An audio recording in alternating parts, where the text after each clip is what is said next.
할렐루야.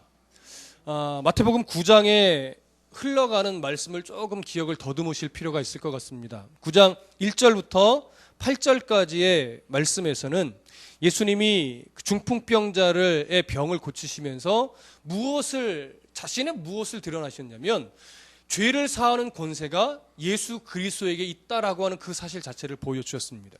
메시아가 아니면 불가능한 일입니다. 그리고 9장 9절에서부터 13절까지의 내용을 보면 예수님은 마태를 제자로 부르시면서 의사가 병든 자에게 필요가 있지 병들지 않은 자에게 필요가 없다. 그렇기 때문에 병든 자로 해서 의사가 필요하다라고 하면서 예수님 스스로가 의사이고 백성들이 다 병든 자임을 말씀하시면서 무엇을 드러내셨냐면 이 세상에 의사가 필요 없는 존재는 하나도 없다라는 거예요. 모두가 다 죄인이라는 겁니다.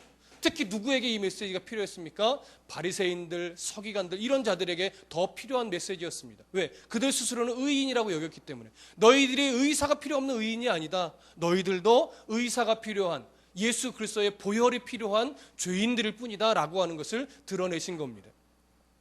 그리고 나서 14절부터 17절에 요한의 제자들과 금식에 관한 부분을 이야기하면서 단순히 금식이 문제가 아니고 너희들이 매여있는 율법이나 종교적인 행위들의 본질이 뭐냐라는 거였습니다. 그 본질이 바로 오실 예수 그리스도를 보여주고 깨닫게 해주고 소망하게 만드는 역할을 하는 그런 몽학 선생일 뿐이라는 것을 알려준 것입니다. 그래서 이미 예수 그리스도가 오셨으니 너희들의 종교적인 행위가 중요한 것이 아니라 오신 예수 그리스도를 바라보는 것, 그 앞에 엎드리는 것, 그게 더 중요하다는 거였죠. 그러면서 곧 자신이 십자가를 질 것이고 죽을 것이고 부활하실 것에 대한 어떤 희미한 그림을 여기서 보여주셨습니다. 그래서 언제 다시 금식하라고 예수님 말씀하셨습니까? 신랑을 잃어버릴 때. 어떻게 잃어버려요? 십자가의 죽음으로 잃어버리는 겁니다. 그러나 죽음으로 예수님은 끝나지 않고 어떻게 해요? 다시 죽음의 권세를 물리치시고 부활하셔서 승천하실 것이고 언젠가 다시 오실 겁니다. 우리는 그 오실 예수 그리스도를 바라봄으로 말미암아 우리의 신앙이 흔들리거나 우리의 소망이 흔들리지 않도록 늘 때로는 금식하고 기도하며 하나님 앞에 늘 우리 자신을 점검하며 바르게 말씀 위에 서 있어야 하는 것입니다. 그 그림을 살며시 14절과 17절에서 14절부터 17절에 이르는 내용에서 보여주셨습니다. 그렇다고 하면 예수님의 병고침이나 여러 이적과 기사들이 단순하게 병고침이 목적이 되어 있지 않았고 기적이 목적이 되어 있지 않았음을 우리는 알 수 있습니다. 예수 그리스도를 드러내기 위해서, 그분이 왜 오셨는가를 보여주기 위해서, 그분이 앞으로 진짜 무엇을 하실 것인가를 그들에게 알려주기 위해서 병을 고치시고 이적을 베푸시고 여러 일들을 행하신 겁니다. 아무 이유 없이 그저 되는 대로 흘러갔던 흔적들을 기록해서 모아놓은 것이 아니라는 거예요. 그렇다라고 보면 오늘 본문의 18절부터 26절에 이어지는 내용 속에 담겨있는 한 관리의 죽어가는 딸을 살리신 사건과 12년 동안 혈루병으로 앓는 이 여인의 병을 고쳐주신 사건도 병고침이 목적이 아니라 예수님의 사역 중에 무엇인가를 알려주고 깨닫게 하기 위해서 선택적으로 기록된 내용임을 우리가 알 수 있습니다. 자, 그러면 오늘 본문의 내용을 한번 이렇게 되짚어 보시죠. 오늘 본문의 내용은 뭡니까? 한 관리가 예수님이 요한의 제자들과 금식에 대해서 이야기를 나누고 있는 그때에, 기억하시죠? 그때에 한 관리가 나와서 엎드리며 절하며 말씀합니다. 내 딸이 방금 죽었습니다. 그러니 제 딸에게 가서 손을 얹어주시면 제 딸이 다시 살아날 줄로 믿습니다. 근데 여러분 좀 엉뚱하지 않습니까? 죽었어요. 죽었는데 예수님께 나와서 손 얹어주시면 살아날 것 같대요. 여러분 같으면 이걸 믿음으로 봐야 됩니까? 아니면 죽은 딸에 대한 아비의 아주 억지스러운 그런 그 마음인 것 같습니까? 근데 사실 오늘 이 마태복음에서는 죽었다라고 표현하고 있지만 마가복음이나 다른 서신들을 보면 죽었다라고 표현하지 않고 거의 죽게 되어서 나온 겁니다.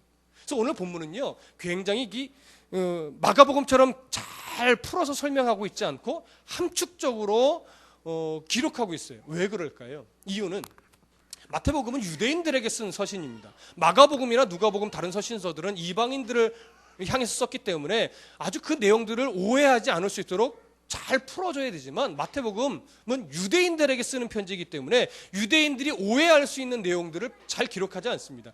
중요한 예수 그리스도가 누구신가에 대해서 그 예수 그리스도에만 더 집중해서 기록하고 있는 책이 마태복음입니다. 특별히 잘못하면 이 마태복음을 통해서 또 이 내용들을 통해서 무슨 오해를 우리가 할 수 있냐면, 봐라, 이 한 관리, 마가복음에 보면 회당장 야이로라고 표현하고 있는데 이 야이로의 믿음을 봐라. 죽어가는 딸을 위해서 그 예수 그리스도께 나왔더니 예수 그리스도를 붙잡고 딸을 위해서 헌신하며 정성을 다해 예수께 나왔더니 봐라, 딸이 구원을 받지 않았느냐. 이렇게 접근이 될 수 있는 겁니다. 그러나 오늘 본문의 초점은 회당장 야이로, 죽어가는 딸의 아버지의 어떤 지극정성한 믿음에 초점이 있지 않습니다. 또 하나 잘 보세요. 그 다음에 이어지는 내용이 뭡니까? 그렇게 해서 절을 하고 내 딸이 죽게 되었으니 함께 가주십시오. 손을 얹어 기도해 주시면 나을 것 같습니다. 아니, 낫습니다. 그러고서 모시고 가는 길이에요. 막 가는데 누가 또 함께 막 따라가요? 무리들도 막 따라가요. 사람이 많아요. 근데 그 중간에 가는 길목에서 누가 등장합니까? 12년 동안 혈류병으로 앓던 여인이 몰래 누가 알세라 모를세라 조심조심 와서 그 무리를 비집고 들어가서 예수님의 옷자락을 살며시 만진 거예요. 그랬더니 뭐가 됐어요? 병이 나았죠. 근데 예수님이 뭐라고 묻습니까? 누가 내 옷에 손을 대었느냐? 마가복음에 보면 제자들이 이렇게 말합니다. 누가 손을 댄 것이 아니라 사람이 많아서 그냥 부딪힌 것뿐입니다. 그런데 예수님이 아니라 이거죠. 그때 이 여인이 두려운 마음에 예수님께 나와서 고백합니다. 사실은 제가 12년 동안 혈류병으로 몸도 망가지고 고치려고 애를 써봐도 고치지 못해 돈도 다 잃고 세상 사람들은 혈류병이 부정한 것으로 취급되어 있기 때문에 하혈을 하는 여인들은 끝까지 부정했어요. 계속 부정한 여인이에요. 그래서 부정하다고 손가락질 받아서 외면당하고 그렇게 힘겹게 살다가 예수님에 대한 소문을 드렸습니다. 그래서 혹시나 예수님의 옷자락이라도 만지면 제 병이 나을까 해서 제가 만졌습니다. 이 고백을 한 거죠. 근데 주변의 사람들은 막 눈이 울그락불그락 됐을 거예요. 부정한 여인이 이 경건한 예수님을 만지다니. 당시에는 부정한 여인이 경건한 자를 만지면 경건한 자도 부정하게 취급을 받습니다. 그랬을 때 예수님이 이 여인에게 안심하라. 네 믿음이 너를 구원하였다. 그래서 그 여인의 믿음을 칭찬한 듯이 보이는 겁니다. 그래서 우리도 또 오해하게 됩니다. 이 혈류병 여인도 그저 예수님의 옷자락만 만져도 병이 나을 수 있다는 저 믿음으로 예수님께 나왔는데 나는 이 세상의 어려움 하나 견디지 못하고 예수님께 나아가지 못하다니, 그래, 오늘도 이 여인의 믿음을 본받아서 나도 예수의 옷자락을 만지는 심정으로 나와 엎드리자. 그럼 예수님이 내 문제를 해결해 주시겠지라는 뭐예요? 오해를 가질 수 있단 말이에요. 이 혈류병의 여인도 오늘 본문은 혈류병 여인의 믿음에 초점이 있지 않습니다. 그럼 그거 오해하시면 안 됩니다. 오늘 본문의 초점이 그럼 뭘까요? 그것을 우리가 찾아 더듬어 가야 되는 거예요. 그게 오늘 본문의 숙제입니다. 그리 쉽지 않습니다. 자, 그러면 앞에 제가 서두에서 9장에 있었던 세 가지의 내용들을 말씀드렸어요. 첫 번째 사건은 죄를 사하는 권세가 누구에게 있다? 예수님에게 있다. 그리고 모든 사람은 의로운 사람이 없고 모두가 다 예수 그리스도의 보혈의 은혜가 필요한 죄인일 뿐이다. 그렇죠? 그 다음에 마태를 부르시는 장면을 통해서 우리가 갖고 있던, 유대인들이 갖고 있던 종교적인 행위나 율법의 모든 것들은 다 누구를 바라보게 만드는 도구일 뿐이다. 예수 그리스도를 바라보게 하는 도구일 뿐이다. 이미 그 바라보신 율법의 본질이신, 너희들의 종교적인 행위의 본질이신 예수 그리스도가 오셨으니 그거에 매이지 말고 주님께 뭐 해라? 나아오라는 거예요. 근데 그들은 아직도 예수 그리스도를 눈앞에 두고 왜 금식하지 않느냐라는 그런 어처구니 없는 이야기를 한 거죠. 그래서 단순히 금식이 아니라 너희들의 종교적인 행위의 본질이신 예수 그리스도가 왔다라고 하는 것이죠. 그러면서 오늘 본문에서 드러내고 싶은 것이 무엇이겠냐라고 하는 거예요. 그때에 한 관리가 왔어요. 그때에 그 이야기를 하는 중에, 그래서 그 관리를 찾아가고 있단 말이에요. 무엇을 말씀하시려고 이 본문을 기록해 놓았는가? 오늘 그 부분을 살펴볼 것입니다. 그러면 우선 회당장이 죽어가고 있는 자기 딸을 위해서 예수 그리스도에게 나온 그 장면을 잠깐 조금 더 구체적으로 보시죠. 당시 회당장이라고 하면 회당에서 설교를 누구를 세울 것인가를 결정하는 사람이에요. 그리고 회당에서 어떻게 교육을 할 것인가, 그리고 어떻게 그 교육 체계를 잡을 것인가, 이런 것들을 다 책임지는 책임자입니다. 그렇다고 하면 당시에 나름대로 이 회당장은 주변에 나름대로의 권력을 갖고 있던 사람이고 누구 밑에 있던 사람이에요. 유대의 어떤 그 지도자들의 그런 관리를 받던 사람, 유대 당국의 관리를 받는 사람입니다. 그런데 당시의 상황은요, 예수님이 안식일에 안식일도 지키지 않고 병자를 고치고 다른 일을 행했어요. 예수님은 안식일의 주인이시기 때문에 그렇습니다. 안식일의 주인이시기 때문에. 근데 세상 사람들, 유대인들이 그걸 몰라요. 그래서 예수님이 안식일을 지키지 않았다라고 하는 이유로 예수 그리스도를 회당에서 설교하지 못하도록 뭐예요? 금지했어요. 그러니까 위험 인물로 지금 뭐 한 거예요? 낙인 찍힌 거예요. 그렇다고 하면 유대 당국이 예수님을 그렇게 지목하여 위험 인물로 간주해서 설교의 자리도 세우지 못하도록 공포해 버렸다고 하면 이 회당장은 지금 회당장 입장에서는 예수님이 뭐예요? 그에게는 위험 인물이에요.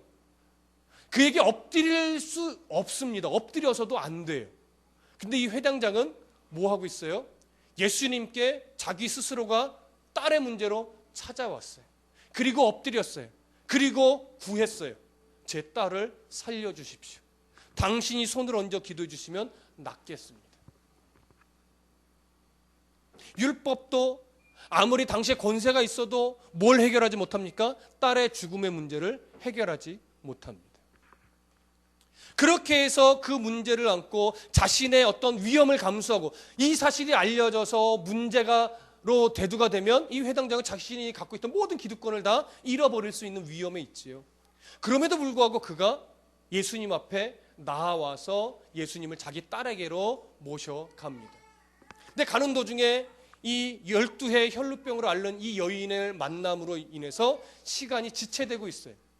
지금 이 야이로에게 있어서는 이 딸에게까지 가는 거리가 지금 천리길과 같을 거예요. 빨리 가서, 죽기 전에 빨리 가서 딸을 살려야 되는데, 그런데 가는 도중에 이 여인 때문에 시간이 지체됩니다. 아비의 마음은 지금 얼마나 답답할까요? 빨리 가셔야 되는데. 근데 예수님은 즉 그 부분에서 빨리 가려고 하지 않고 이 여인과 또 친절하게, 그렇죠? 친절하게 안심해라. 네 믿음이 너를 구원하였다. 네 병에서 놓여라. 그래서 이 여인의 병을 고쳐주시고 또 가려고 하는데, 그때 마가복음에 보면 이 회당장의 집에서 한 사람이 막 달려와서 소식을 전합니다. 어떻게 됐다고요? 이미 죽었다고요. 이미 죽었다고요. 그렇게 되니까 이 아비의 심정이 어떻게 되겠습니까? 억장이 무너지죠. 어떻게 보면 저 여인만 안 왔으면, 아니면 예수님이 발걸음만 조금 더 재촉해 주셨으면 하는 마음이 막 일어나고 있었을지 모르겠습니다. 그때 예수님이 그 이야기를 듣고 뭐라고 말하냐면, 걱정하지 말아라. 믿음을 가져라. 이렇게 말합니다. 자, 그럼 보세요. 두 사건 속에서 하나의 사건이지만 이 사건 속에 일어나 있는 두 사건 속에서 또 동일하게 무엇이라는 단어가 거론되고 있습니까? 믿음이라는 단어가 거론되어 있습니다. 믿기만 해라라고 하는 말은 마가복음에 나오는 말이지만 어쨌든 동일한 두 사건 속에서 무엇이 지금 전제되고 있냐면 여인의 믿음과 이 야이로에게 요구되는 믿음, 두 가지가 다 믿음이라는 단어가 등장하고 있는 것을 보게 됩니다. 그러면 여기서 말하는 믿음은 무슨 믿음일까요? 제가 분명히 말씀드렸어요. 혈루병 여인에게 그의 어떤 지극정성인 믿음에 초점이 있지 않다라고 말씀드렸고, 죽어가는 이 딸의 아버지의 믿음에도 초점이 있지 않다고 말씀드렸는데, 예수님은 아버지에게는 믿기만 해라, 그리고 여인에게는 네 믿음이 너를 구원하였다라고 믿음이라는 단어를 표현하고 말하고 있습니다. 무슨 믿음일까요? 여기서 말하고 있는 믿음이 무슨 믿음일까요? 예수님 앞에 나오는 그 세상의 시선을 다 물리치고 예수님이라면 고쳐주실 거예요, 해결해 주실 거예요 라고 꿇어 엎드리는 그 믿음일까요? 그 믿음이 옳죠. 그 믿음이 틀리지 않습니다. 그러나 오늘 예수님이 여기서 드러내고자 하는 그 믿음은 뭐냐면, 예수 그리스도께서 이 땅에 오신 그 이후의 그 바운더리 안에 들어와 있는 믿음이라는 겁니다. 예수님의 은혜를 받는 그 믿음을 말하는 겁니다. 내 속에서부터 근거가 되어서 내 그 지성이면 감천이라고 그러죠. 우리의 신앙이 그렇게 바뀌어가는 지성이면 감천식의 믿음을 말하고 있는 것이 아니라 하나님의 은혜로 말미암아 예수 그리스도 이 땅에 보내주셨고 그 예수 그리스도의 보혈의 은혜로 말미암아 우리에게 구원을 주시는 그 은혜 안으로 뭐하는 믿음이요? 들어와 있는 믿음이요. 이 말씀 이해되십니까?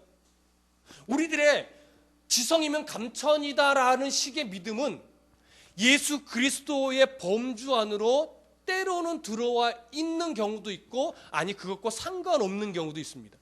다행히 그 안에 들어와 있어서 거기서 하나님의 은혜를 간구하며 보혈의 은혜를 주신 주님의 은혜라면 우리의 문제를 해결해 줄 수 있습니다라고 하는 그 믿음이라면 때로는 하나님이 들어주시는 경우도 있죠.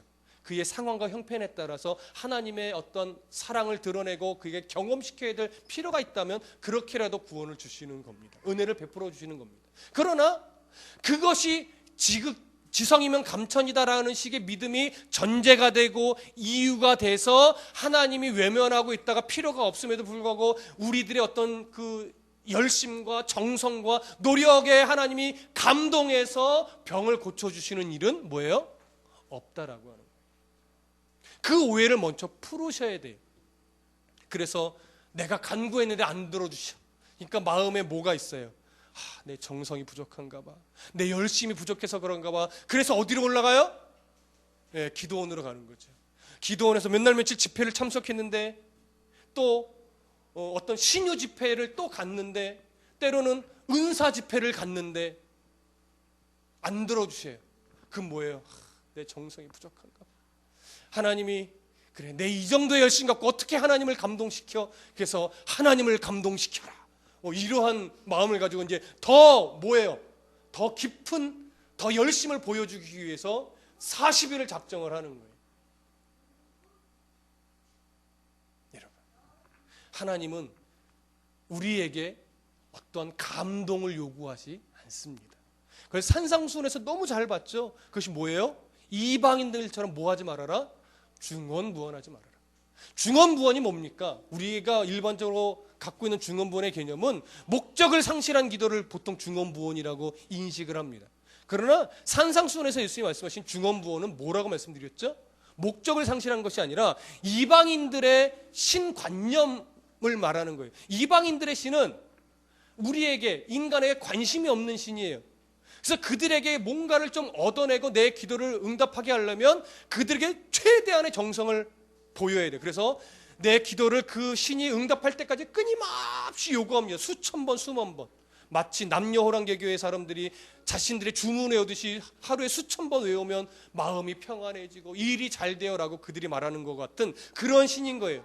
그래서 수없이 외우는 것으로도 부족하니까 뭐해요? 자해를 하고 금식을 하고 막 환각 상태까지 가는 거예요. 그러면 그들의 신이 그제서야 눈을 돌이켜서 우리의 기도를 들어주신다라고 하는 개념이에요. 그것이 마태복음 산상수훈에 있는 중언부언입니다. 근데 문제는 뭐냐면 우리들도 그런 식의 어떤 기도로 자꾸 나아가려고 하는 뭐가 있어요?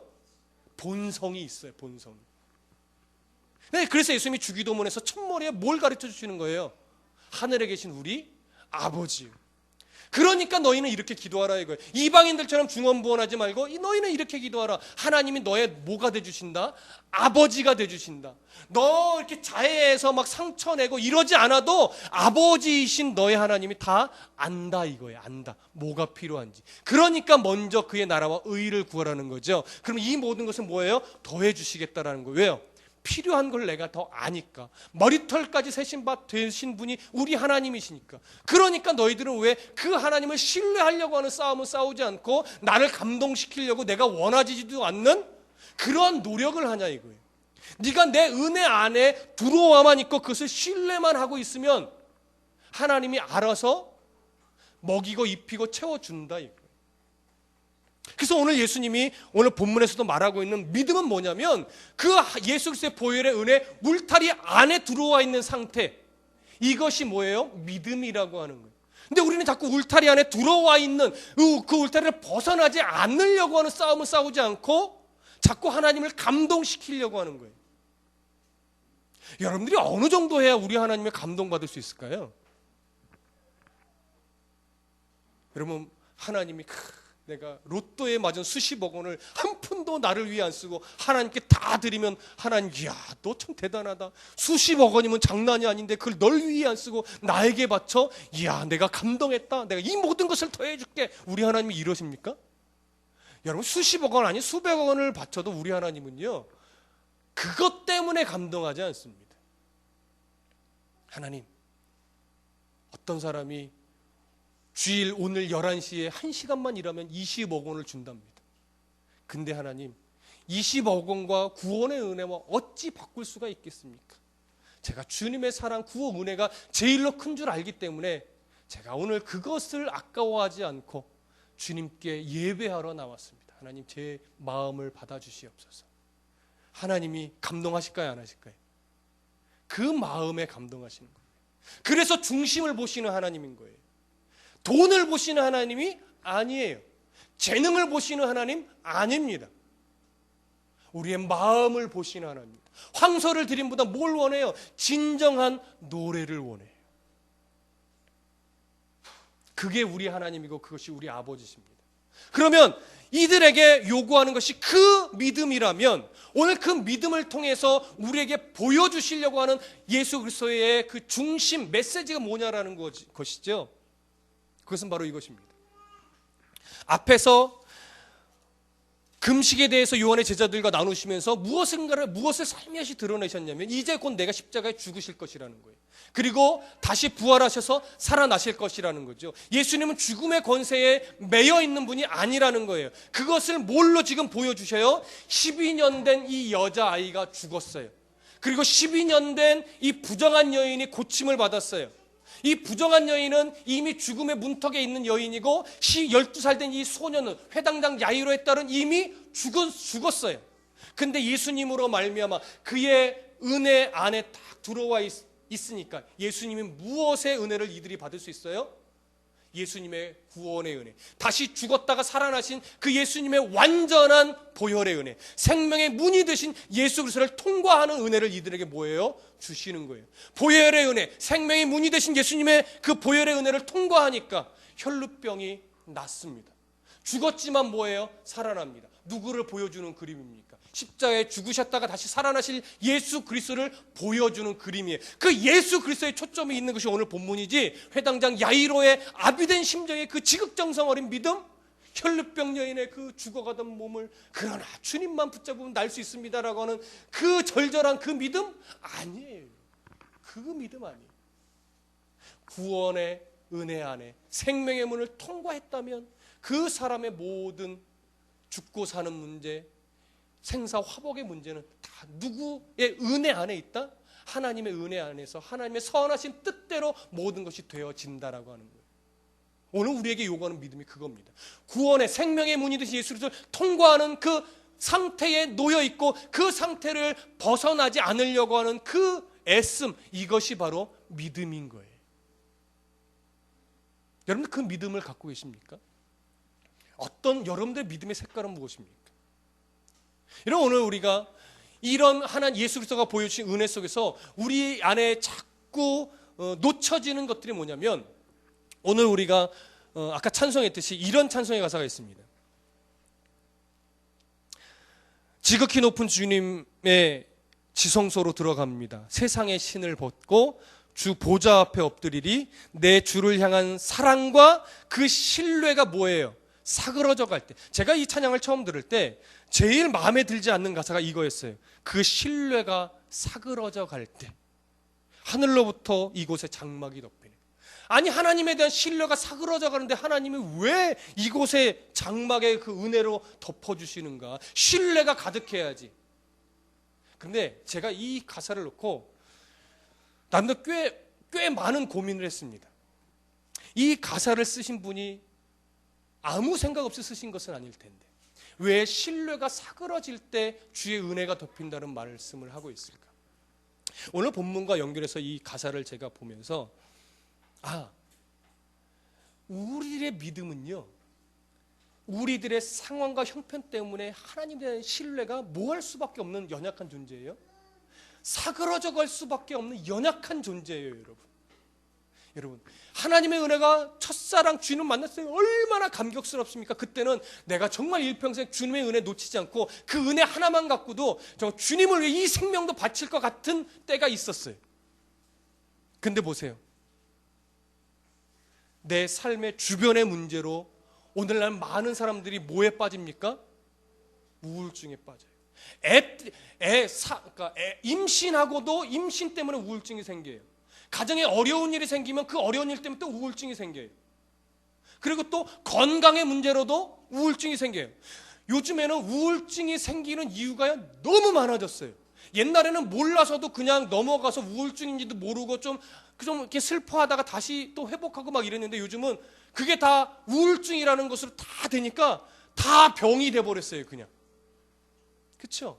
그것이 틀렸다 나쁘다가 아니라, 그렇게 세상은요, 우리를 넘어뜨리고 하나님에 대한 신뢰를 자꾸 모아하는 세상으로 바뀌어져 버렸어요. 신뢰를 자꾸 희미하게 만드는, 신뢰가 사그러져 가게 만드는 세상으로 뒤덮여져 버렸습니다. 세상이 아무리 좋고 편하고 돈만 있으면 못할 것이 없고 이런 세상이 되어버렸지만, 그로 인해서 우울증은 더 많아졌다라고 하는 거죠.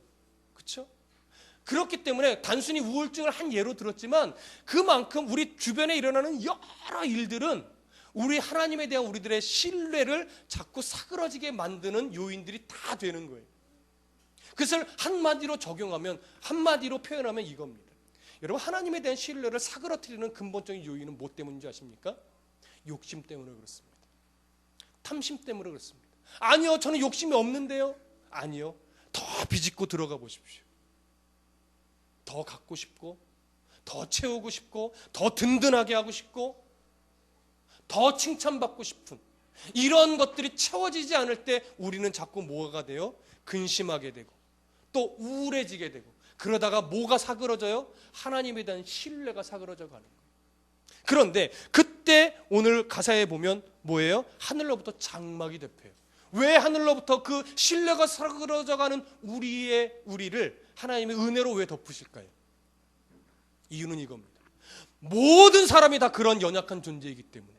그리고 그 모든 사람 중에 예배하는 자, 하나님 아버지 앞에 예배하는 자들은 우리들의 믿음 때문이 아니라 우리를 향한 하나님의 믿음 때문에, 우리를 향한 포기하지 않는 하나님의 그 사랑 때문에 우리에게 뭘 덮으세요? 은혜를 덮으세요. 그거 회복 안 하면 죽을 것 같아. 우울증 벗어나지 못하면 우리는 그냥 죽을 것 같아요. 근데 여러분, 그거 해결 안 된다고, 우울증에서 아직 벗어나지 못했다고, 또 우리의 건강이 완전하게 회복되지 않았다고 죽지 않습니다. 왜요? 죽음은 누구의 손에 있어요? 내 생명이 끊어지는 게 제 손에 있을까요? 하나님 손에 있을까요? 하나님 손에 있어요. 근데 우리는 자꾸 뭘 놓쳐요? 생명 죽게 있나라고 찬송도 하고 고백도 하면서도 내 생명을 내가 끊을 수 있다고 생각하고, 저게 없으면 나는 죽을 거라고 생각하고, 우울증에서 벗어나지 못하면 내가 죽을 거라고 생각을 해요. 근데 그것은 다 뭐예요? 생각일 뿐이에요. 하나님이 우리의 생명이 이제 다해서 네가 내 품에 오라라고 우리의 생명을 허락하시지 않는다면 그 어느 누구도 생명을 끊을 수 없습니다. 가끔 이러한 대화를 하면 논쟁을 이렇게 하게 되는 경우도 있어요. 그러나 저는 그 부분에 있어서는 일절 한 발짝도 물러서지 않습니다. 생명의 주권이 하나님께 있습니다. 전쟁도 하나님께 속해 있습니다. 전쟁은 하나님께 속한 것이니, 이 믿음의 고백이 그냥 나온 고백이 아니란 말이에요. 생명 주께 있네, 이 고백이 우리의 경험에서 나온 고백이 아니라 성경을 통해서 우리에게 주신 진리란 말이에요. 이해되십니까? 그것을 붙잡도록 하나님이 끝끝내 우리의 생각을 바꾸시고 우리의 기도를 바꾸십니다. 그래서 여러분, 금식하십시오.